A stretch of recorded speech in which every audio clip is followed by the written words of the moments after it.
আজকে রান্নাঘরে গিয়ে দেখি কি যেন একটা রান্না হচ্ছে। হ্যালো বন্ধুরা, তো দুদিন আগে আমাদের বাড়িতে বানানো হয়েছিল বিরিয়ানি। এই ভিডিওটাই তোমাদের সাথে আজকে আমি শেয়ার করতে যাচ্ছি। তো বন্ধুরা দেখতেই পাচ্ছ, মাংস আর রাইসটা আগে থেকেই রান্না করা ছিল বন্ধু। তারপর একটুখানি ঘি মাখিয়ে এর মধ্যে চলে যাবে রাইস। রাইস দেবার পর বন্ধুরা এতে চলে যাবে লাল লাল ঝাল ঝাল মাংস। তো বন্ধুরা মাংসের কালারটা দেখো কত সুন্দর। তো এরপর চলে যাচ্ছে আলু।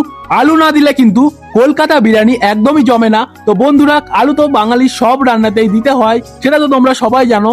তো দেখতেই পাচ্ছ এরপরে একটুখানি রাইস দিয়ে দেওয়া হলো।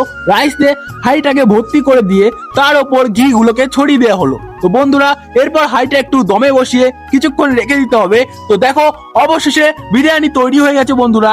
তো দেখো বন্ধুরা বিরিয়ানিটা এখন কাটা হচ্ছে। তো ভিডিওটা যদি ভালো লেগে থাকে তাহলে একটা লাইক করে চ্যানেলটাকে সাবস্ক্রাইব করে দিও। দেখা হচ্ছে পরবর্তী ভিডিওতে। Tata bye bye. আমি এখন বিরিয়ানি খাই।